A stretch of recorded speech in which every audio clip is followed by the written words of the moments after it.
do something very dangerous, and you already saw it on the next slide, so like how dangerous can it be, right? Super quick question first. How many of you do not use social media? Okay, I'm gonna have you lean over to your neighbor and then like peep on their phone for this next part. Pick up your phone, and if you have Instagram, real quick, I want you to find my profile. Do not hit the follow button. Very important, okay? I want you to just take a quick glance at my profile. The dangerous part is now putting your phone away and coming back. Was that enough time? 5 more seconds. 5 minutes? No. Oh, is there no internet connection? Okay, who has internet connection and wants a lot of new best friends? Okay, peep on somebody else's phone real quick. Oh no, dang it. Peep up here. I keep hitting the wrong button. This is going so great. Okay, so what I wanted you guys to notice on my profile was that I have 5 pillars that I kind of focus on when it comes to my social media.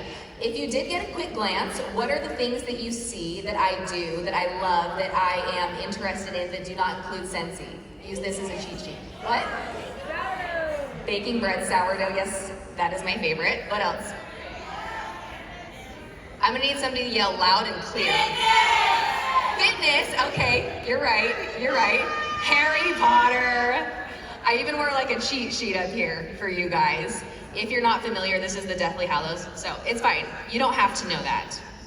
But those are the things that I love that are not just part of my Scentsy business, right? When you're looking at social media, I want you to find 3 to 5 things or pillars that you love that don't have anything to do with your business. Because social media was created to find people who have things in common. Yeah? And that's gonna help you find your target audience. That's gonna help you figure out who you want to connect with and who you'd have a conversation with outside of Scentsy. And having those other things that show what you're interested in help them figure out and learn to know who you are, figure it out if they can like you and trust you. They're gonna like you. That's like a spoiler alert, right? So what I mean by know your target audience, who you want to connect with, is also who you want to serve on social media. Thinking about what brings you joy, what you enjoy talking about, whether it's Harry Potter or baking or crafting. Those things are beyond your business. And if your social media is just your Scentsy business, that's fine and that'll work for a while, but if you want to work to grow your network, you're going to need more things to talk about and reasons to bring other people in so that your network grows organically. Now, I don't have thousands of followers yet, that growth mindset. My focus is these organic and intentional connections. And sure, you could follow me if you wanted to, but I am not your target audience. Not when it comes to growing your business and your interests organically, right? I'm already sold on this opportunity and these amazing products. And so are all the other leaders who you might be tempted to follow. And that's not to say you can't engage with your friends and support and uplift them. Obviously you want to do that and be there for them. They're going to be there for you. But also don't give all of your time and energy to other Scentsy consultants who, like me, are already sold on this amazing opportunity and our products. You want to be able to grow your network and find people that you just vibe with, right? People that you're like, man, we could be friends in real life and that would be so rad. Yeah? Yeah. Okay, so daily, what do you do for your business? I know so often that it feels just like this rinse and repeat, rinse and repeat, and rinse and repeat cycle. And that's okay. And sometimes it can kind of feel boring. But that's where the discipline and consistency that's going to grow your business comes into play. Because not everything is just going to be super glamorous and all sourdough bread, right? And it is delicious, by the way. If you need tips and tricks, I can help you with that. But you need to be able to stay relevant to your audience and be the person that they need, the person they want to show up to, the one they want to trust, who they seek for advice for other things, because when they seek advice for other things, then they're gonna know that you're a trustworthy source for Scentsy. So when you share your business and our products, they're gonna think they know what they're talking about. I'm gonna go to her, I'm gonna go to him, you know? So let me show you the work that I do consistently, daily, at least 5 days a week. I try to do this 7 days a week, but I also give myself grace because I'm human. I have a life, I have a family.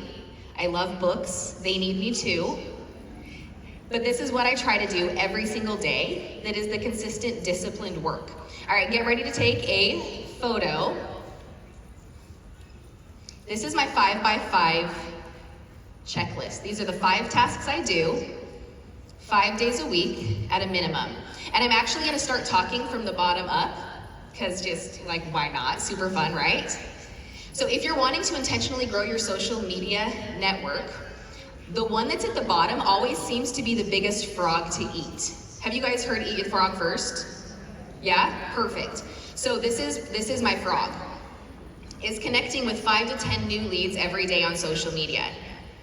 And that, it feels big, it feels daunting, so if that feels like a lot, stick to 5, but if you're feeling like real sassy and adventurous, go for that 10. But what you wanna do is find people who have those interests that you do, and that's where the 3 to 5 pillars come in. So I find people, if it's a day I know I'm gonna be posting about a fresh new loaf that I've baked, I'm gonna search sourdough hashtags on Instagram. And that's where I'm trying to focus the growth of my business right now, is on Instagram. So I'm gonna search those hashtags like sourdough love or scoring sourdough. And I'm gonna find people and profiles who I think, man, I like your style. I think we could hang out in real life. I'm gonna comment, I'm going to engage, I'm going to follow. And it's not just something that it's like, okay, I'm gonna like. I'm gonna be a troll and only like your stuff. You have to actually engage with these, okay? So, 5 to 10 new people every day. And don't let it be daunting. Just eat one bite at a time, right? Find one person at a time.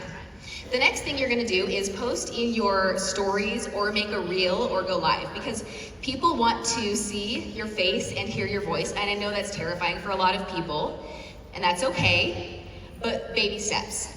But people want to know, like, and trust you, yeah? The teleprompter starts. There it is. Okay, fantastic, thank you so much. So the next one is follow-up. I could have just looked at my list, you guys. Nope, wait for the this is my first time using a teleprompter, and it's pretty rad. Okay, so following up is the next one. I know everybody's heard the super cheesy saying, fortune is in the follow-up, but it's a saying for a reason.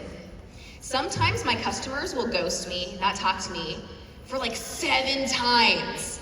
But I'm not gonna stop talking to them because I know that life gets busy. Sometimes I forget to respond to people. It's not intentional all the time. Sometimes I like respond in my head, and I think that's good.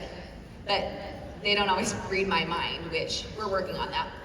So following up with people, even if they ghost you, following up until they tell you to stop is kind of like my rule, or unless they block you. I hope they don't do that though. But I had customers, I actually went through, after this last flash sale, I had gone through, I got a random customer from an order who I hadn't spoken with in probably 2 years. But I was consistently sending messages, making sure they knew what was happening, and she ordered again, and I was like, yes, it's working, don't stop, okay? Okay, so the next one after follow-up is make one offer, host join by, and that can be customers or teammates, whether they want a coaching call or maybe to add a Scentsy club subscription to their profile. Just make one offer a day. It's so simple, and that flows really nicely with your follow-ups. You're asking how they're doing, maybe the conversation seems natural, make an offer then.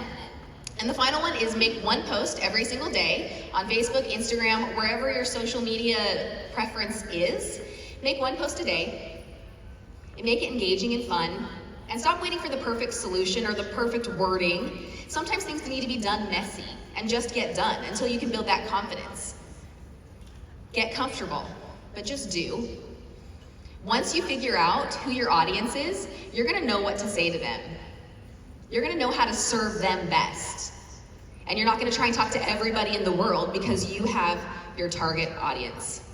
Not everybody's gonna be for you, and as an Enneagram 9, that's really hard to accept. but it's okay. Not everybody's gonna like you, not everybody's gonna resonate with what you're saying, but keep going. Learn to be okay with not being for everyone, because those who you are for, you can serve well, you can serve to the best of your abilities. And it just takes a little bit of rewiring your neural pathways, because our brain is wired to tell us no, take the easy route, it's not worth it, you don't need to, stop, they don't want to hear from you. But those are all lies that our brain tells ourselves. Focus on that growth mindset, move forward, and be the best that you can be for you and the audience you're serving. So if you have any other questions, let me know. I hope you guys get so much out of this week. And if you get one nugget from this soundbite, even if it's not for you, if it's to share with somebody else, I hope it serves somebody, and I hope you have so much to take away from this week. Thank you guys.